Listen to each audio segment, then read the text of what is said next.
everybody. I'm here tonight to tell you about our leadership practicum group experience. After several fun-filled, leadership developing, schedule crunching, emotionally challenging, food eating deliberations, our group finally decided on a practicum project. Initially, we were going to put on an event that acknowledged and celebrated Caesar Chavez Day.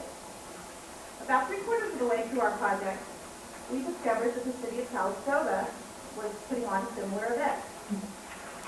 Did you imagine that going back to the drawing board in April? Well, that's exactly what our group had to do. Luckily for us, one of our teammates, Antoinette, is involved with the American Cancer Society Relay for Life and the first annual Up Valley Relay, and thought that our group could contribute to getting this new endeavor off the ground. At that point, our new practicing project was evolved. And now I'm going to turn things over to Tony so he can tell you what the relay is about and a little bit more about our project. Thanks, Margo. So with that, we found our stride with the American Cancer Society's Relay for Life. This year will mark the first ever Up Valley Relay for Life, and our practicum group signed on to launch it. We and all the other volunteers and walkers hope to raise awareness and to raise lots of money for research aimed at better direction and treatment, and maybe someday prevention of this terrible disease. But it's not only about the money. We look forward to joining with hundreds of others, walking around the Calistoga High School track September 18th and 19th, from Saturday morning till Sunday morning. And yes, it's a 24-hour event. From dawn till dawn, we will honor survivors, light luminaria, rally around walkers, and take a step in the right direction towards the fight against cancer. I believe we're on the right track. There are many American Cancer Society programs and services. For example, comprehensive cancer information is available 24 hours a day, 7 days a week through their 1-800 number, 1-800-APS-2345, or on their website, www.cancer.org. The Society is the largest of the non-governmental cancer research funding in the United States, investing about $130 million each year. They fight for life-saving laws to increase federal research funding, reduce tobacco use, promote early detection of cancers, improve access to care, and support cancer patients. The Society's services for cancer patient survivors, caregivers, and those who love them include transportation to treatment, peer support group programs, and resources for practical assistance. You might also be interested to know that 32 American Cancer Society funded researchers have gone on to win the Nobel Prize. In California alone, 53 research institutions were awarded $17,258,000 in the year 2002-2003. Nationwide, 3,300 communities raised $245 million through local Relay for Life events. Our group has committed to raise $10,000 for this inaugural event. So far, we have signed on to 4 relay teams, in addition to our own Leadership Napa Valley team, and are working on corporate donors. Not counting what we will raise ourselves by soliciting support from our family, friends, we estimate our pledges so far to be between $6,000 and $7,000. We are confident we will reach our goal of $10,000. Our Leadership Napa Valley team has room for you. We're going to have a really good time while doing a really good thing. Won't you please join us? Team up for the fight? Join a team, create a team, or give a gift to the American Cancer Society and keep the fire of hope burning with a luminaria in memory of someone lost to cancer or in honor of a survivor that is special to you. You'll be receiving the brochure Relay for Life, and the theme is hope. And that's all we have until we find a cure for cancer. My father died of cancer at 72 of prostate cancer. And he was too young to go. And the day doesn't go by that I don't remember him, the pain he suffered. And I have a son. I wonder about his future and my future because of against cancer. What I've chosen to do is to read a poem by Dylan Thomas. We all know it from our past life experiences. This is dedicated dedicated to those who are not survivors, and dedicated to my father, and it is, do not go gentle into that good night. Do not go gentle into that good night. Old age should burn and rave at close of day, rage, rage against the dying of the light.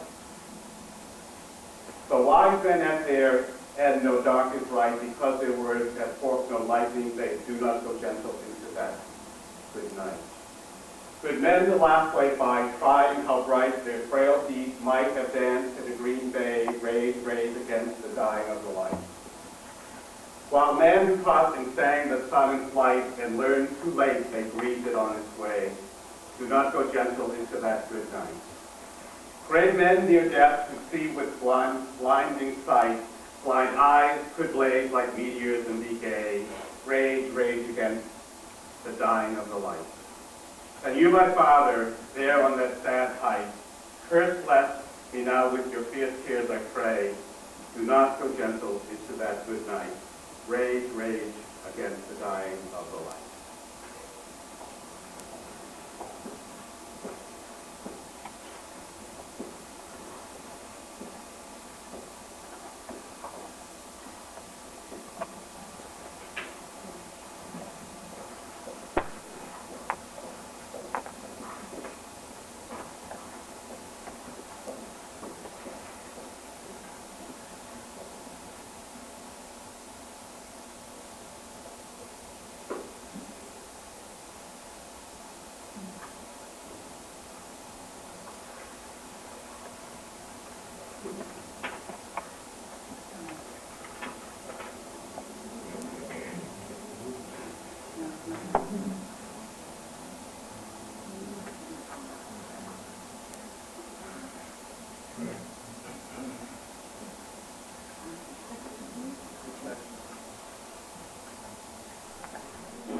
Okay, my name is Jane, and I'm a 47-year breast cancer survivor.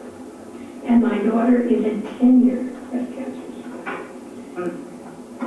I realize that our experience going through this had tremendous value for both of us and for everyone in our family, because cancer brings with it it arrives banging through the door of your life with anxiety and fear and treachery, and more than waiting to see will it strike again. For myself, I had 5 little children, and they all needed me very much, and I needed to stay alive. So there I was, a wreck for quite a long time. But I got over it, got her hand. First she had surgery, then she had the bone marrow transplant, chemotherapy, and then finally at the end radiation. This is a little excerpt from her experience going to the radiologist. I decided to leave my hat behind. It seems absurd to wear a hat to a shirtless indoor event. I emerged from the changing room, hairless with only droplet earrings to frame my face. The handsome, manly technician guides me to the radiation room. Most of his patients are elderly. We are roughly the same age, and my youth, I believe, unnerves him. He offers a kind smile, and with a flickering gleam in his eye, he says, "You know, you look good bald." Glowing in more ways than one, I end up flirting my way through the 26 sessions of radiation, the only opportunity I had to take my shirt off for a guy. My name is Leanne, and I'm a cardiac nurse, and I've taken care of cardiac patients for 20 years, and I'm also a 3-year breast cancer survivor. And it was a very high-risk, aggressive breast cancer, and I went through the surgeries and the chemo. And when I finished chemo, I told Dr. Ligas, who is a breast cancer pathologist, that if I had to do it again, I could do the chemo again. And he reminded me that I wouldn't have to. Not that maybe the cancer wouldn't come back, but so many strides have been made and so much new information is coming out that the treatment in 5 or 10 years would be what I went through. So I could do it again and hope I don't have to. My name is Brad, and about 8 or 9 years ago, I lost my mother to cancer. She was only 65, so it was hard for us. And now my wife's mother is fighting cancer. I hope she'll beat it, but it's been quite a struggle. Susan, tell me what it's like for your children. They were young teens, just trying to keep a really good attitude, and so that kept their spirits up. They weren't worried. They looked at me, and I had my smile on. They were good to go. And my oldest is 18 now. Just I read in her journal she talked about when I was diagnosed, and that it was my attitude that gave her the strength that she Mom's going to be okay, yes, because she's not so sorry. She handled this okay. So they kept together. I kept together. They kept together.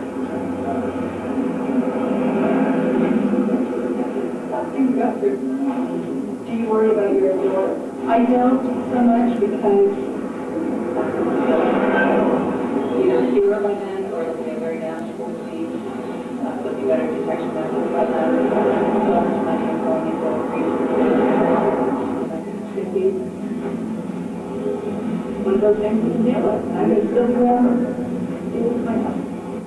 Hi, my name is Jerry, and I'm a cancer survivor, and a friend who quite a bit younger than I was in a breast cancer support group herself, and she urged me to go with her to the Women's Center for the group, and it helped me a lot, and I highly recommend it.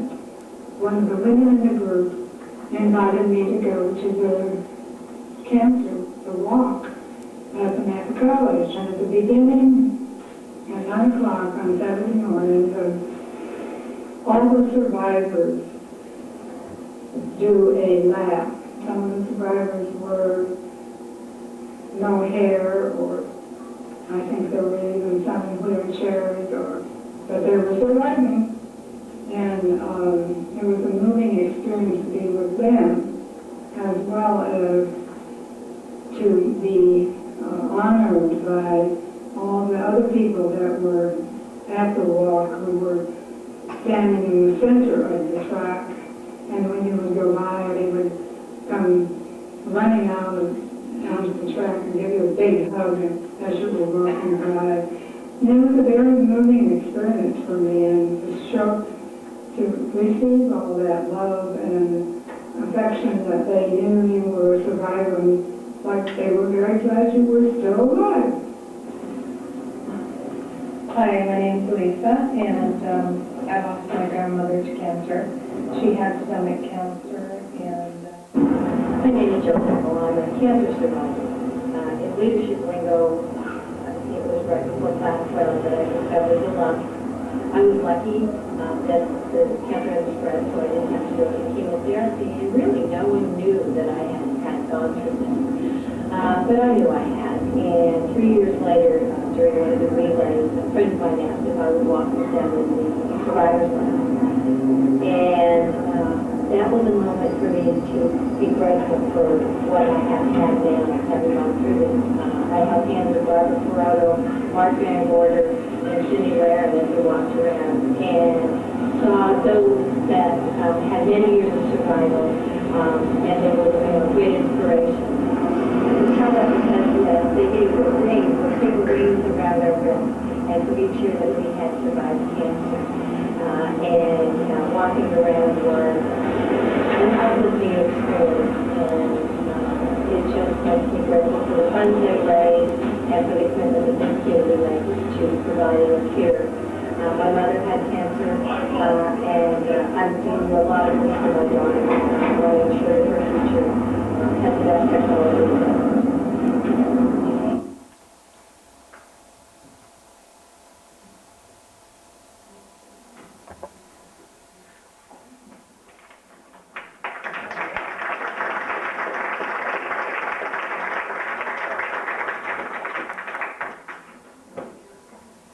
When I first started discussing our Walk for Life project, we shared our personal experiences about the ways in which cancer has affected our lives. And as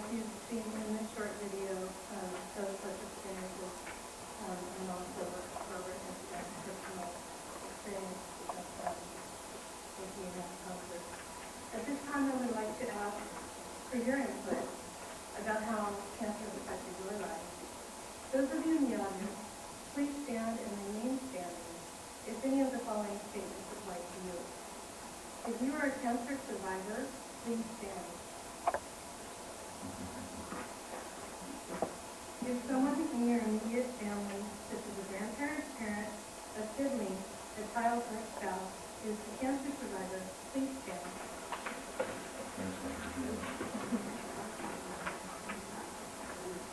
If your relative outside your immediate family is a cancer survivor, please stand.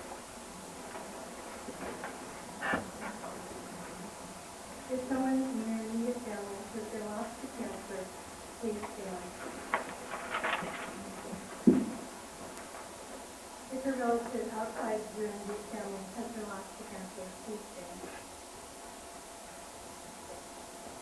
If you look around the room, you can see that in one way or another, we have all been affected by this disease, and we are all involved in the struggle to fight cancer.